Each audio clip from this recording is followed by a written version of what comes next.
30 minutes 30 news ವಿಶೇಷ ಬುಲೆಟಿನ್ಗೆ ಸ್ವಾಗತ. ನಾನು ಸೌಮ್ಯ ಮಳಲಿ, ನನ್ನ ಜೊತೆ ಇದ್ದಾರೆ ನಾನು ಚೈತ್ರ ರಾಜ್. ಇವತ್ತು ಮಾರ್ನಿಂಗ್ ಇಂದ ಏನೆಲ್ಲ ವಿದ್ಯಮಾನಗಳು ನಡೆದಿದೆ, ಆ ವಿದ್ಯಮಾನಗಳ ಪ್ರಮುಖ 30 ಸುದ್ದಿಯನ್ನ ಒಂದೊಂದಾಗಿ ನೋಡ್ತಾ ಹೋಗೋಣ. 17 ಅನರ್ಹ ಶಾಸಕರಿಗೆ ಬಿಗ್ ರಿಲೀಫ್ ಸಿಕ್ಕಿದೆ. ಉಪಚುನಾವಣೆಗೆ ಸ್ಪರ್ಧಿಸಬಹುದು ಎಂದು ಸುಪ್ರೀಂ ಕೋರ್ಟ್ ಮಹತ್ವದ ತೀರ್ಪು ಪ್ರಕಟಿಸಿದೆ. 17 ಶಾಸಕರನ್ನ ಅನರ್ಹ ಮಾಡಿ ಆಗಿನ ಸ್ಪೀಕರ್ ರಮೇಶ್ ಕುಮಾರ್ ಆದೇಶ ಪ್ರಶ್ನಿಸಿ ಸಲ್ಲಿಸಿದ ಅರ್ಜಿ ವಿಚಾರಣೆ ನಡೆಸಿದ ನ್ಯಾಯಮೂರ್ತಿಗಳಾದ ಎನ್ ವಿ ರಮಣ, ಸಂಜೀವ್ ಖನ್ನಾ ಹಾಗೂ ಕೃಷ್ಣ ಮುರಾರಿ ನೇತೃತ್ವದ ಪೀಠ ಇಂದು ಮಹತ್ವದ ಆದೇಶ ಪ್ರಕಟಿಸಿದೆ. 17 ಶಾಸಕರನ್ನ ಅನರ್ಹ ಮಾಡಿದ ಸ್ಪೀಕರ್ ನಿರ್ಧಾರ ಸರಿ, ಆದ್ರೆ 2023ರವರೆಗೆ ಅಂದ್ರೆ ವಿಧಾನಸಭೆ ಅವಧಿ ಮುಗಿಯುವವರೆಗೆ ಅನರ್ಹ ಮಾಡಿದ ಸ್ಪೀಕರ್ ನಿರ್ಧಾರ ಸರಿಯಲ್ಲ. ಹೀಗಾಗಿ ಅನರ್ಹ ಶಾಸಕರು ಚುನಾವಣೆಗೆ ಸ್ಪರ್ಧಿಸಬಹುದು ಅಂತ ತೀರ್ಪು ನೀಡಿದೆ. ಮರು ಚುನಾವಣೆಯಲ್ಲಿ ಆಯ್ಕೆಯಾಗದ ಹೊರತು ಸರ್ಕಾರದಲ್ಲಿ ಯಾವುದೇ ಅಧಿಕಾರ ಹೊಂದುವಂತಿಲ್ಲ ಎಂದು ತ್ರಿಸದಸ್ಯ ಪೀಠ ಅಭಿಪ್ರಾಯಪಟ್ಟಿದೆ. ಚುನಾವಣೆಯಲ್ಲಿ ಸ್ಪರ್ಧೆಗೆ ಅವಕಾಶ ಸಿಗ್ತಾ ಇದ್ದಂತೆ ಅನರ್ಹ ಶಾಸಕರು ಫುಲ್ ಖುಷಿಯಾಗಿದ್ದಾರೆ. ಆದರೆ ಮುನಿರತ್ನ ಮತ್ತು ಪ್ರತಾಪ್ ಗೌಡ ಪಾಟೀಲ್ ಅನರ್ಹತೆ ಮುಂದುವರಿಯಲಿದೆ.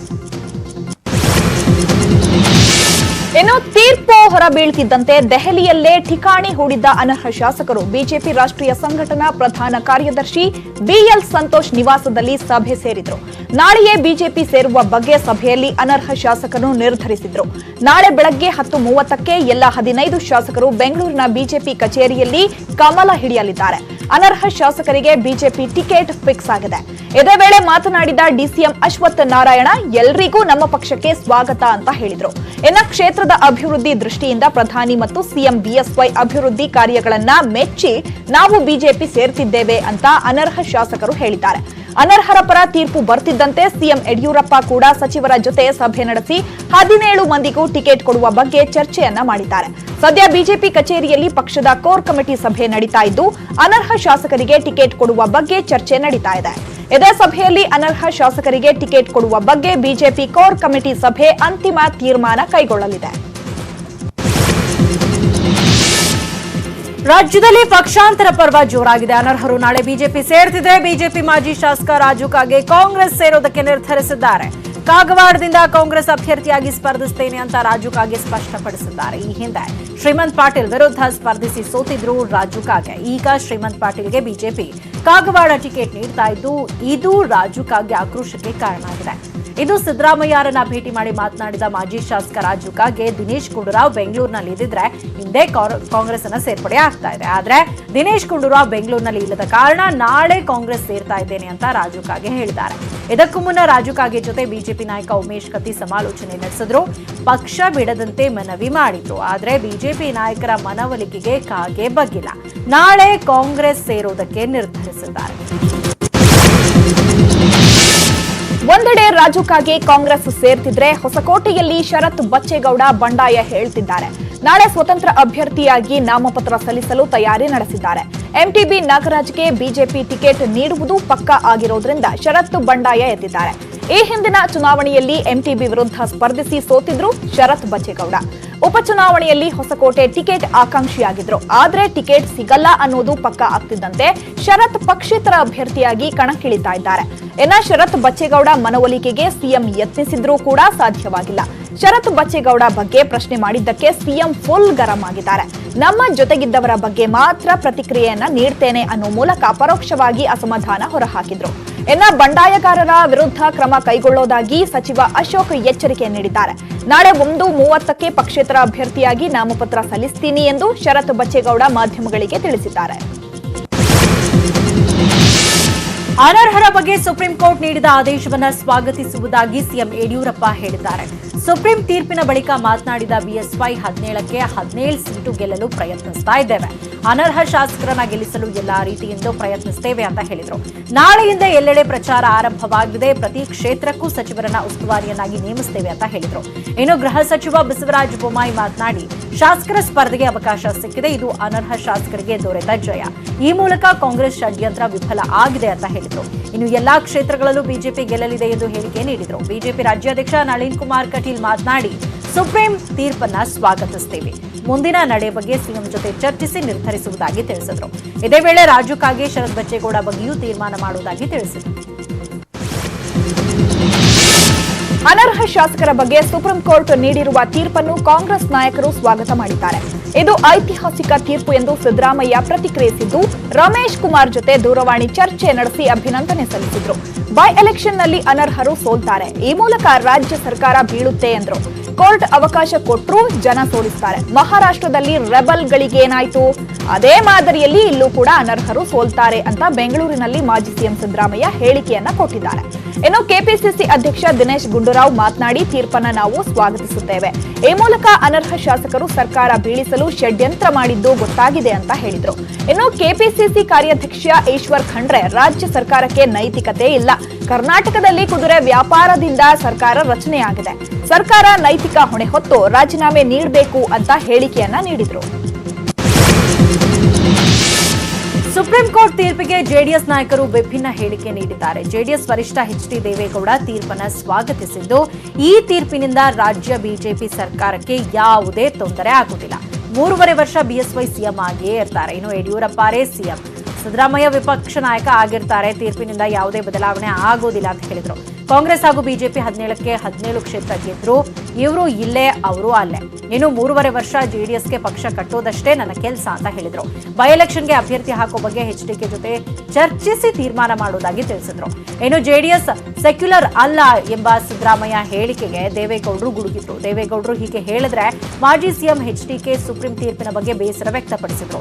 ಅನುಕೂಲಕ್ಕೆ ತಕ್ಕಂತೆ ತೀರ್ಮಾನಿಸುವುದಾದ್ರೆ ಹೀಗಾದ್ರೆ ಪಕ್ಷಾಂತರ ನಿಷೇಧ ಕಾಯ್ದೆ ಯಾಕೆ ಅಂತ ಪ್ರಶ್ನಿಸಿದ್ರು. ನಮ್ಮ ಪಕ್ಷ ಸಂಘಟನೆ ಬಗ್ಗೆ ನನ್ನ ಗಮನ ಇದೆ. ಪ್ರಾದೇಶಿಕ ಪಕ್ಷದ ಮೇಲೆ ಗೂಬೆ ಕೂರಿಸಲು ರಾಷ್ಟ್ರೀಯ ಪಕ್ಷಗಳು ಯತ್ನಿಸ್ತಾ ಇವೆ. ಪ್ರಾದೇಶಿಕ ಪಕ್ಷಗಳ ಜೊತೆ ಆಟ ಆಡಬೇಡಿ, ಯಾರೊಂದಿಗೂ ರಾಜಿ ಆಗ್ಬೇಕಾಗಿಲ್ಲ. ನಾನ್ ಯಾಕೆ ಬಿಜೆಪಿ ಜೊತೆ ಕೈ ಜೋಡಿಸಬೇಕು ಅಂತ ಹೇಳಿದ್ದಾರೆ. ಅನರ್ಹ ಶಾಸಕರ ಬಗ್ಗೆ ಸುಪ್ರೀಂ ಕೋರ್ಟ್ ನೀಡಿರುವ ತೀರ್ಪಿಗೆ ಮಾಜಿ ಸ್ಪೀಕರ್ ರಮೇಶ್ ಕುಮಾರ್ ಪ್ರತಿಕ್ರಿಯೆ ನೀಡಿದರು. ಸುಪ್ರೀಂ ಕೋರ್ಟ್ ತೀರ್ಪನ್ನ ನಾನು ಗೌರವಿಸುತ್ತೇನೆ. ಅನರ್ಹ ಶಾಸಕರಿಗೆ ಚುನಾವಣೆಯಲ್ಲಿ ಸ್ಪರ್ಧಿಸಲು ಸುಪ್ರೀಂ ಕೋರ್ಟ್ ಅವಕಾಶ ನೀಡಿದೆ. ಅನರ್ಹರನ್ನು ಆಯ್ಕೆ ಮಾಡೋದು ಮತದಾರರ ವಿವೇಚನೆಗೆ ಬಿಟ್ಟಿದ್ದು ಅಂತ ಹೇಳಿದ್ದಾರೆ. ಸುಪ್ರೀಂ ಕೋರ್ಟ್ ಸ್ಪೀಕರ್ ಆದೇಶ ಎತ್ತಿ ಹಿಡಿದಿದೆ. ಹಳ್ಳಿಯಿಂದ ಬೆಳೆದು ಬಂದ ನನಗೂ ಸಾರ್ಥಕವಾಯಿತು.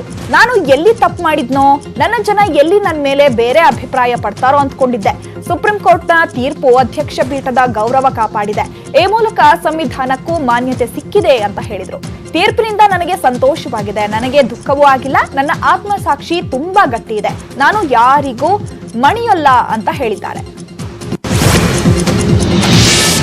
ಅನರ್ಹರಿಗೆ ಚುನಾವಣೆಯಲ್ಲಿ ಸ್ಪರ್ಧಿಸಲು ಸುಪ್ರೀಂ ಕೋರ್ಟ್ ಅವಕಾಶ ಕೊಡ್ತಿದ್ದಂತೆ ಸಿಎಂ ಬಿಎಸ್ವೈ ಆಗ್ಲಿ ಅಸಲಿ ಟೆನ್ಷನ್ ಶುರುವಾಗಿದೆ. ಸದ್ಯ 15 ಕ್ಷೇತ್ರಗಳಿಗೆ ಬೈ ಎಲೆಕ್ಷನ್ ನಡೀತಾ ಇದ್ದು, 15 ಕ್ಷೇತ್ರಗಳಲ್ಲೂ ಬಿಜೆಪಿ ಅತೃಪ್ತರನ್ನ ಎದುರಿಸಿ ಅನರ್ಹ ಶಾಸಕರಿಗೆ ಟಿಕೆಟ್ ಅನ್ನ ನೀಡಬೇಕಾಗಿದೆ. ಅಷ್ಟೇ ಅಲ್ಲದೆ 15 ಜನರನ್ನ ಗೆಲ್ಲಿಸಿಕೊಂಡು ಬರುವ ಜವಾಬ್ದಾರಿ ಕೂಡ ಹೆಗಲ ಮೇಲಿದೆ.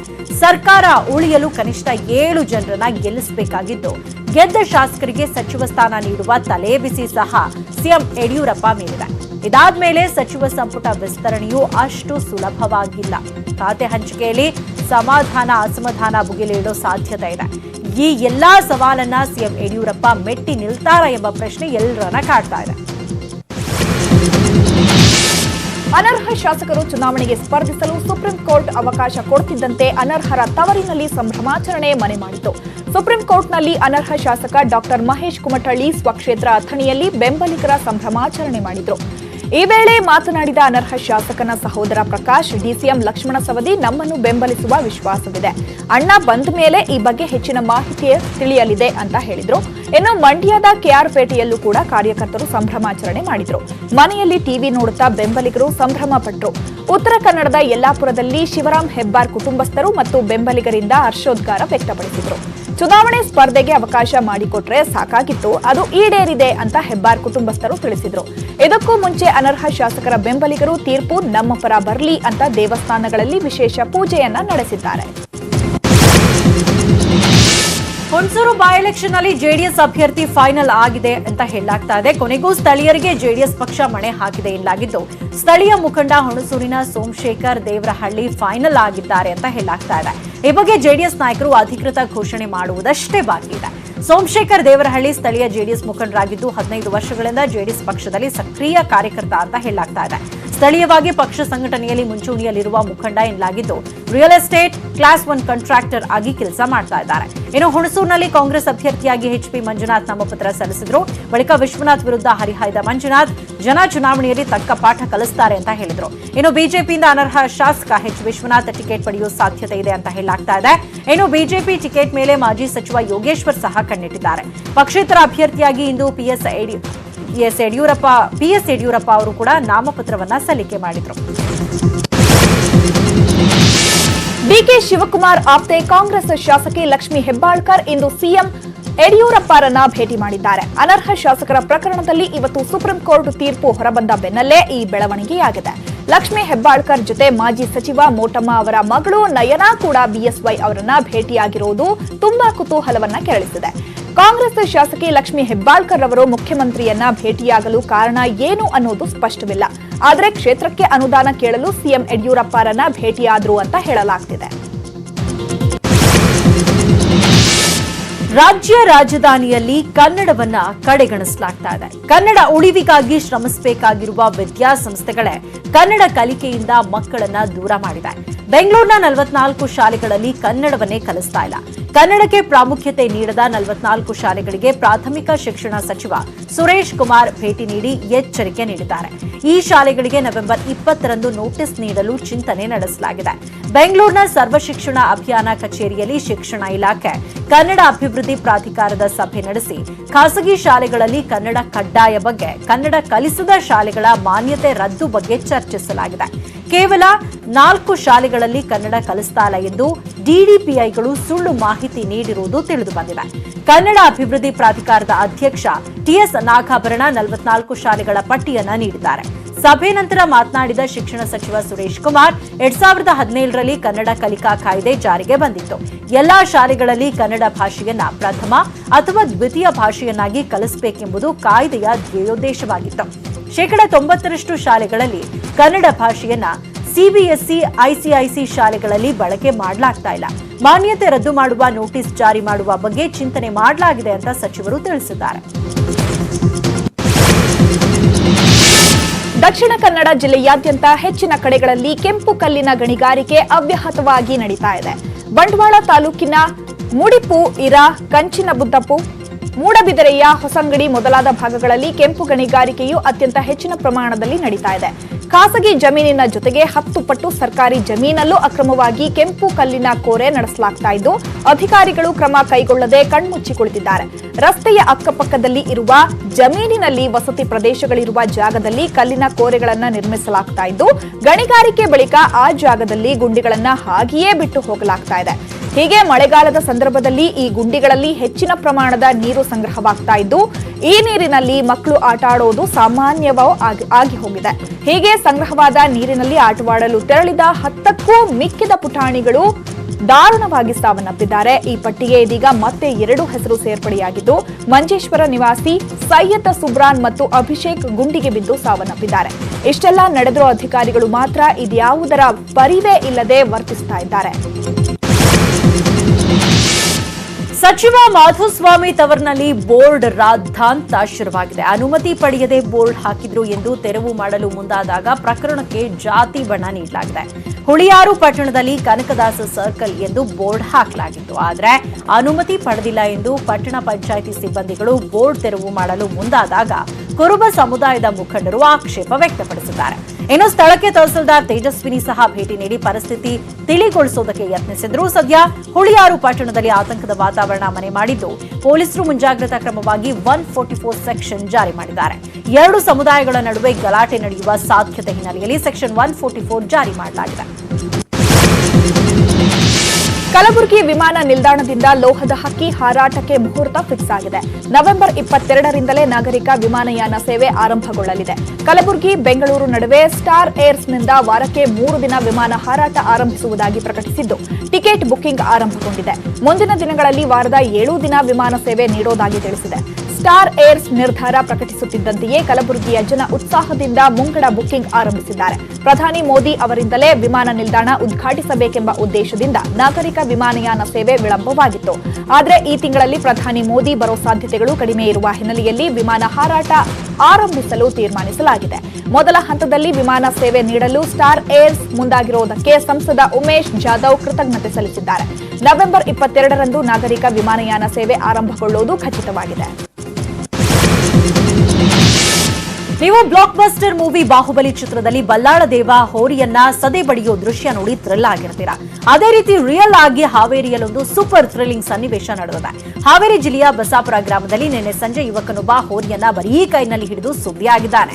ಬಸಾಪುರ ಗ್ರಾಮದ ಯುವಕ ಪಟ್ಟು ಬಿಡದೆ ಹೋರಿಯ ಮುಖ ಬಿಗಿ ತಪ್ಪಿ ನೆಲಕ್ಕೆ ಕೆಡವಿದ ಪೈಲ್ವಾನ್ ಆಗಿದ್ದಾನೆ. ಅದೃಷ್ಟವಶಾತ್ ಯಾವುದೇ ಗಾಯ ಪ್ರಾಣಹಾನಿಯಾಗಿಲ್ಲ ಎಂಬುದೇ ವಿಶೇಷ. ಹಾವೇರಿಯ ಬಾಹುಬಲಿ ದೃಶ್ಯ ಮೊಬೈಲ್ನಲ್ಲಿ ಸೆರೆಯಾಗಿದ್ದು ಸಾಮಾಜಿಕ ಜಾಲತಾಣದಲ್ಲಿ ವೈರಲ್ ಆಗಿದೆ.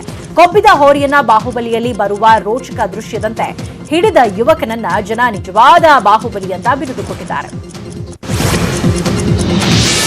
ಬೆಂಗಳೂರಿನ ಪ್ರತಿಷ್ಠಿತ ಬನಶಂಕರಿ ದೇವಾಲಯದಲ್ಲಿ ಇಂದು ಹುಂಡಿ ಹಣ ಎಣಿಕೆ ಕಾರ್ಯ ನಡೆದಿದೆ.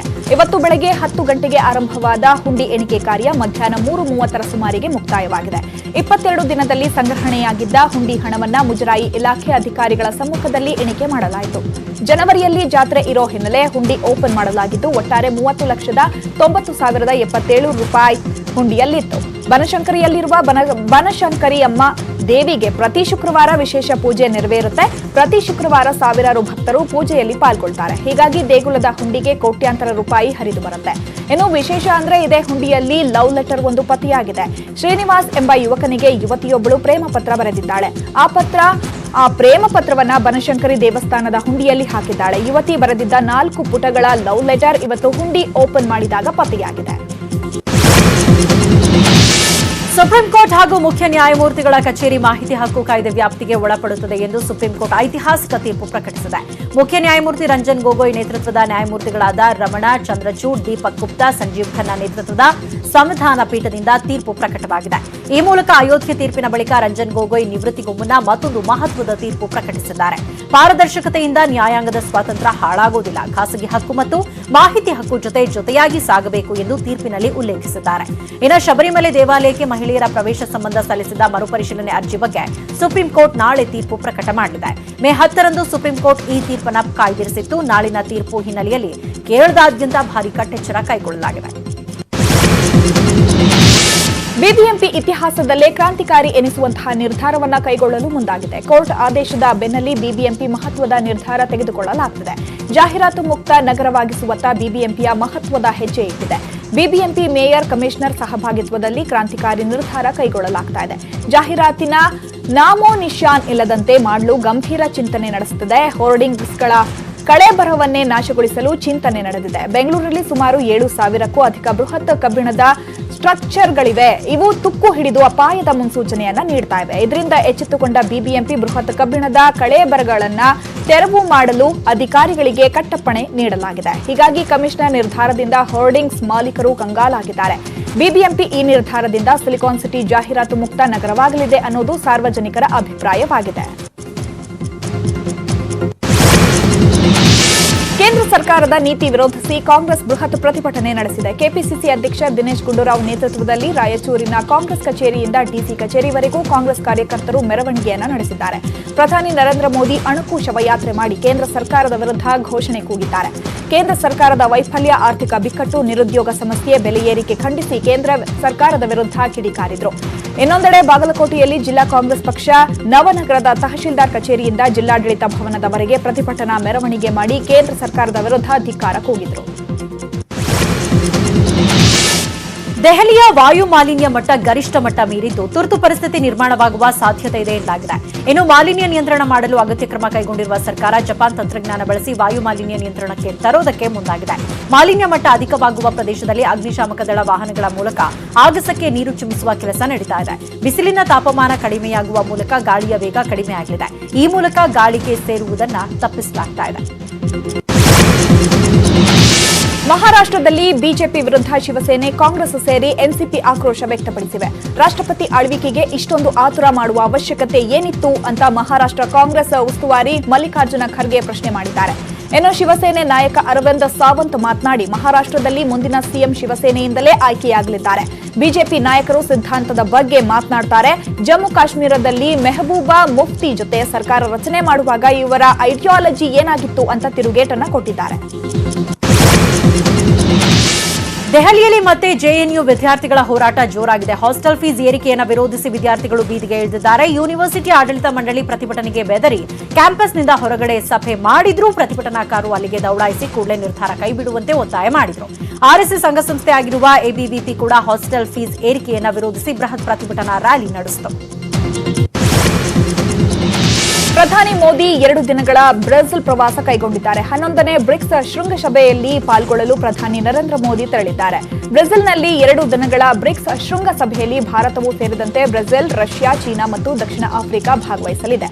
ಜಾಗತಿಕ ಆರ್ಥಿಕ ಅಭಿವೃದ್ಧಿಯ ವೇಗ ಹೆಚ್ಚಿಸುವ ನಿಟ್ಟಿನಲ್ಲಿ ಪ್ರಮುಖ 5 ದೇಶಗಳು ಪಾಲ್ಗೊಳ್ಳುತ್ತಿವೆ ಎನ್ನಲಾಗುತ್ತಿದೆ.